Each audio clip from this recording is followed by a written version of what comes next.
Hey everyone, welcome to a special episode of the Orange and Black Insider Bengals podcast where we are interviewing one of a growing friend of ours of the program, Justin from Ingraven Vids, the YouTube channel that has 30,000 plus subscribers. The guy is killing it on YouTube, not only with Baltimore Ravens coverage, but NFL coverage. Justin, welcome back to the program. Thanks for making some time for us this week. I appreciate you having me on. Thank you. Yeah, well, like I said, your channel's killing it. You're doing great NFL coverage, great Baltimore Ravens coverage, and we couldn't really think of anyone better than you to have on our program once again.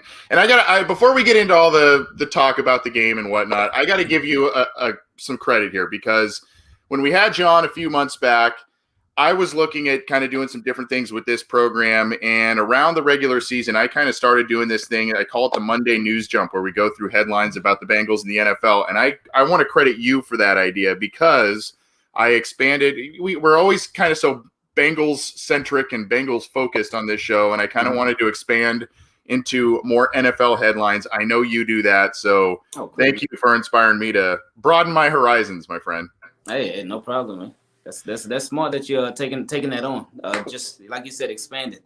Because it's always when we jump out of our comfort zone, it can be kind of weird and uncomfortable. But the more you do it, hey, the better things can be. So congrats on doing that, man. Well, thanks. I think our listeners like it, and I just wanted to tip my cap to you for giving me the inspiration on that. And for our Bengals listeners, if you want a great Ravens channel, a great NFL channel on YouTube to go check out with content that is being put out at least once a day, if not more than one time a day, go to Justin's channel, Ingraven Vids, and subscribe there. Justin, let's talk about the state of the Baltimore Ravens before we kind of get into the X's and O's here. Hey, 3-1, right around the top of the AFC North as expected. They had that one loss to Kansas City. We know Kansas City's a powerhouse, and Baltimore just can't get past Kansas City, like a lot of teams can't, right? But what's your take on the current state of the Ravens and what they're looking like as they head into this week hosting the Bengals? With the Ravens right now, yeah, like you said, they are 3-1, so that's a beautiful thing. Despite a lot of questionable decisions when it has come to coaching, when it has come to just the state of really the offense and the lack of a pass rush. I think right now with the Ravens, like you said, with Kansas City, they've been bullying us. The past 3 times, it's like every time we play them, it just gets worse. And Ravens, really, I think the biggest thing when it comes to the Chiefs is the Ravens, it seems like they get intimidated. And they have to really get past the whole mental state of, okay, you can actually beat these guys. And whenever they play the Chiefs, especially the past 2 times, they completely get away from the type of football team that they are. Last year they did it. This year they certainly did it, where they get so pass happy. And they're a team that can pass, but their strength is really the run game and the run setting up the pass. So until Ravens fix that, especially when they're going against the Chiefs, then it's going to be the same result. So hopefully they learn from all of their mistakes, and they can do better when moving forward. Now, as far as the Ravens right now, biggest question mark for me on this team would be the offense and the offensive play calls. The offensive play calling has been very up and down. It's been very inconsistent, and they need to get back to who they are. And while they get completely away from who they are whenever they play the Chiefs, whenever they play everybody else, they kind of go in and out of it. So they need to really, I think the biggest thing for them in this game would be to really run the ball and give it to Gus Edwards and let him be the feature back. Ravens, of course, they drafted J.K. Dobbins in the second round of the draft. They had Mark Ingram. He's still here. They, of course, have Gus Edwards as well and Justice Hill. But what they've been doing this season, which has been I think it's been a downfall for the Ravens. They've been trying to keep every running back happy. So when you try to keep every single running back happy, and you have 3 of them that you're using because they haven't used Justice Hill at running back yet, but they've been giving each running back about the same amount of carries each game, so nobody can get into a rhythm. So you don't really have a lead back. But I think what they need to do to really get on track on offense is have a lead back and let that be Gus Edwards.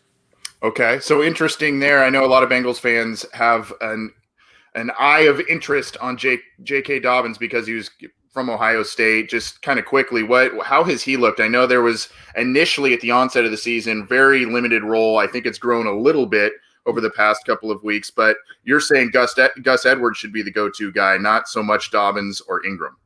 Yeah, and Dobbins he's going to end up being that eventually. I mean, you don't take a running back in the second round of the draft for nothing, especially these days when they can take running backs pretty much anywhere. And the last running back that they took in the second round of the draft at the exact same spot was Ray Rice. So if J.K. Dobbins can be like Ray Rice on the field, obviously, then we'll be in good shape. But with J.K. Dobbins, yeah, he's had again, it's been inconsistent with his role. It's been inconsistent. There was one game where he had 1 carry for 6 yards, and another game where he had like 6 carries. And it's just he hasn't really gotten a chance. And like I said, no running back on the Ravens has really gotten that consistent opportunity where they can really, really get into a rhythm. What I think the Ravens should do right now, because Gus right now is the best runner on the team. Not the best running back, but the best runner. He's been the most efficient runner on the team. J.K. Dobbins, he looks like he could end up being the best running back on the team eventually because he's the more all-around type of back. But what I think they should do, let Gus be the lead guy and let J.K. come in after him, be his change of pace back, and let Mark Ingram sort of be the closer. But as far as his role so far, he really hasn't established much of a role yet. He's just been a guy that they bring in. And again, they just spread the carries around. So nobody really has. I mean, Mark Ingram is the guy technically since he's the starter or whatnot, but everybody just shares the carry. So they haven't really established anything with the running backs as far as diversifying their roles on the team. Talking with Justin from Ingraven Vids, the YouTube channel that covers both the Ravens and the NFL. Over 30,000 subscribers. Go check it out. He does great work there. I'm going to share this with you, Justin. This is the CincyJungle.com injury report. I believe this one was from Thursday. So a couple of updates since. For Cincinnati, it looks like Geno Atkins will be back this Sunday for playing for the first time in 2020. Joe Mixon was limited this on Thursday, but I think from the Bengals side of the fence, I think he's expected to play. So let's look a little bit down here. We know there's been some interesting news with the Ravens in terms of Lamar Jackson being out a couple of days. One was a knee issue, and then I guess an illness. I have heard. So if you can, you've got Nick Boyle on here. Calais Campbell looks like that's just veteran rest. Anything of note, especially with maybe Ronnie Stanley and or Lamar Jackson that we should know about going into this week? Ronnie Stanley, he missed last week because he was banged up, and Ronnie Stanley usually he misses about a game a year. He's usually pretty banged up most of the time. He plays through it, but last week they just decided that it was best for him to sit out, and it ended up paying off. But with Lamar Jackson, on Wednesday he missed practice, so I wasn't really concerned about it then. 'Cause I'm like, okay, he missed practice. Yeah, he never misses practice, but I don't think it's a big deal. They did say it's a knee injury, so that was a tiny, tiny bit concerning, but I was like, it is what it is. But then Thursday, he missed practice again, and that's when I got a little bit concerned because I'm like, man, 2 days in a row. But then today he returned to practice. They said he's 100%, and they said Wednesday was a knee injury, but they said Thursday he was actually ready to go, but then he caught a stomach bug. So they said that's all cleared out now. But so he came back today, so he's good to go for Sunday against the Bengals. Yeah, I figured it sounded like both were minor. So, but thanks for updating us on that and getting intimate with the details of Lamar Jackson a little bit there. Look, going into this week, obviously the Ravens look very good, and like I said earlier, as expected, around the top of the division. Obviously, Pittsburgh's situation is a little different right now, but essentially, the Ravens are at the top of the division. The Bengals, 2 losses, a tie, then they get the win last week. Bengals, though, could be or should be a 2 or 3 win team at this point, depending on how you look at that. What are Ravens fans feeling about this matchup? It's no more Andy Dalton. It's Joe Burrow. Joe Mixon coming off a career game. I don't know, but you're hosting them. You're at home. How are you feeling at the onset as you kind of look at this game from, mile high view? I like Joe Burrow. From what I watched from him, because I watched him at the end of that first game. I watched the Browns and Bengals game, and I watched there was another game that I watched too. I forgot which one it was, but with him, Chargers maybe. Okay, that was it. Yeah. So with him, what I watched from him is that, and I said this before, he plays a lot of hero ball. And what I mean with hero ball is like he wants to make every single play. So it's sort of like Deshaun Watson, and it can be a gift and a curse all at the same time. They're doing it for the right reasons, but it can end up, sometimes it pays off, sometimes it doesn't, because they hold on to the ball for a long time and they end up either making the throw or they can end up making the throw and taking a hit. But with Joe Burrow, he has a very he puts like perfect touch on the football. And one thing that I've noticed about him is that with the Bengals, yeah, like you said, they could be a 2 or 3 win team because they've literally been in every game. They've been in every game. There haven't been any blowouts. I didn't agree with the push off call in week 1 with AJ Green. And that could have flipped that game. And then the kicker that was just a mess with Randy Bullock. And then they tied with the Eagles. With the Browns, it came right down to the wire, and then they finally ended up getting the win against the Jaguars. So the Bengals, every game has been close. So if you flip a couple of plays here and there, then the Bengals, they could be undefeated or 3-0-1 or whatever, but they've been right there. So they're gonna bring it, and with this being a division game, you know they're gonna bring it. Joe Burrow is, of course, new to the division. This is his rookie year. But he doesn't play scared, and he does not make many bad throws.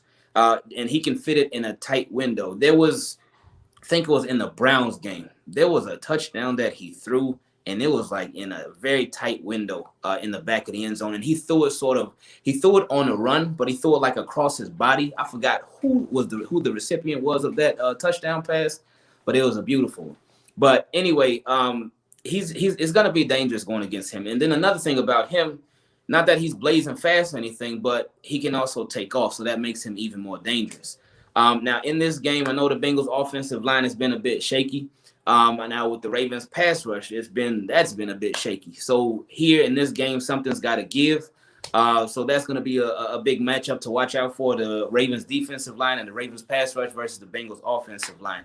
But then certainly with those all the receivers that the Bengals have, I know AJ Green, he hasn't been off to this hot start or whatnot. It seems like he may still be a little banged up. I'm not sure. But AJ Green, he loves to just bring a lot of pain to the Ravens, a lot of discomfort to us Ravens fans. So I would not be surprised if, not that he even necessarily looks like the AJ Green of old, but if he sort of tries to get that groove back in the game coming up against the Ravens. So we'll see how that goes. And then I see T. Higgins, he's been performing well. I know just a couple weeks ago he caught like 2 touchdown passes in the game. So got to look out for him. And, of course, Mr. 4th and 12, Tyler Boyd. And then Auden Tate as well. And then there's John Ross. What's going on with John Ross? That's a good question. If I had an answer for you, I would let you know. That he's been healthy and active the past couple of games. Auden Tate was in week 2. That didn't go over well. And then since Auden Tate has been active and John Ross has been inactive, and in those games the Bengals have a tie and a win. I don't know what you want to correlate there. Ross, to me, I've told a lot of people this. I was a big fan of John Ross coming out of college. Living on the West Coast, I watched a lot of UW games and watched a lot of him, and he was impressive in college, and it has absolutely not translated to the NFL. I don't know exactly, and I don't think a lot of people can pinpoint it. There's attention lapses, there are easy drops, and then there are just the random explosive plays that you saw from him in college. There's health issues, so there's a lot of different stuff. But you set me up well. We did have a question in our live chat. Basically, Marlon Humphrey coming off a big contract extension with the Ravens. How do you see him moving around with some of these guys you mentioned? Is Green going to be the focal point by the defensive back, their star defensive back, even though he has struggled? Or Boyd, the team's leading receiver, will he be kind of focused on by Humphrey? Or maybe even Higgins, who's starting to emerge as another outside threat? I think it all just depends on how the game is going. Because Marlon, he doesn't usually follow too often. And during this season, since the Ravens lost Tavon Young, who was their primary slot corner, he's out for the year. They've been having Marlon Humphrey in the slot a lot. So depending on how the Ravens play their cornerbacks, they could have Marlon on one side and Marcus Peters on the other, and Anthony Averett in the slot. Or sometimes they'll have Anthony Averett on the outside and Marcus Peters on the outside and Marlon Humphrey in the slot. So it all just depends on how the game is going and how those Bengals receivers are doing. But I would expect to see some matchups between AJ Green and Peters, AJ Green and Hump. I expect it to change out throughout the game, or to change up throughout the game. Excuse me. Yeah, and the Bengals like to move around their guys too on offense. So, look, there was a debate that my co-host and I had this week on our longer podcast on Wednesday night, and it was, if you're the Cincinnati Bengals, you now have Joe Burrow, you've got Joe Mixon coming off a career game, as I mentioned. Offensive line played better last week, but they have struggled. Do you try and go toe-to-toe offensively because you've got your quote-unquote franchise quarterback now, and try and just go score for score with the Baltimore Ravens and hope that your defense does something and gets the occasional stop? Or should the Bengals focus absolutely? What's the higher priority? Should the Bengals focus be more on defense and limiting the points from Lamar Jackson? And what's kind of the wiser strategy based on the personnel the Bengals may have this week? Well, that is a good question. Well, can I go with C with both? Sure. I think you do have to do a good mix of both, because on offense, like if the Bengals can't score points, then it's going to be a rough game. But I do think I think it's going to be a close game throughout. I mean, we can get into the score predictions a little bit later. But they with Lamar Jackson and the Ravens, the Bengals, they could hone in on focusing on Lamar Jackson, him not taking off in the pocket and just trying to keep everything in front of them trying to take away the big plays, and them actually having a good pass rush too. Because if they can get a good pass rush against this Ravens offensive line that has also been struggling, it is a good thing that they're getting Ronnie Stanley back this week, since he was out last week. But if they can take advantage of that with the pass rush, that can be a good thing for them. Because one thing with Lamar Jackson that I've noticed during this season is that he just doesn't seem like he trusts the offensive line, because he has been just the clock in his head. The clock for when he's in the pocket, it goes off a lot faster than it did last year. And it just seems like he always feels like the pressure is coming in, and it comes in a lot. But even sometimes when it's not coming in, sometimes there's been times throughout this season where he's actually ran into sacks and ran into pressure because of not trusting that offensive line. So if the Bengals can focus in on that, that would go well in their favor. But also with points too, because obviously the biggest thing is, for you to win any game, you got to score more points than the opposing team.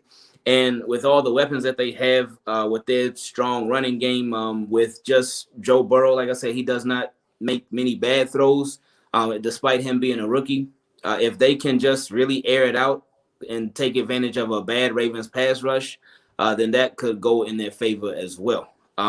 So that, I would definitely say it's a little bit of both. So a lot has been made, and we will get to score predictions in just a second here, but a lot has been made and talked about, at least from the Bengals side of things, that the Ravens defense isn't kind of that standard tough, what the Ravens defenses we've become accustomed to. They're kind of struggling to get to the passer without blitzers, if I've read correctly. The defensive backs have been kind of up and down from what I understand. And that's where the talking point of, should Joe Burrow be trying to sling it all over the field? On the other side, though, Joe Burrow, for how accurate he has been, has struggled completing deep passes to any receiver this year. So I guess your take on the defense in terms of their lack of getting a pass rush, the Baltimore Ravens defense, that is, and do you see that changing this week against a Bengals offensive line that is kind of a patchwork one?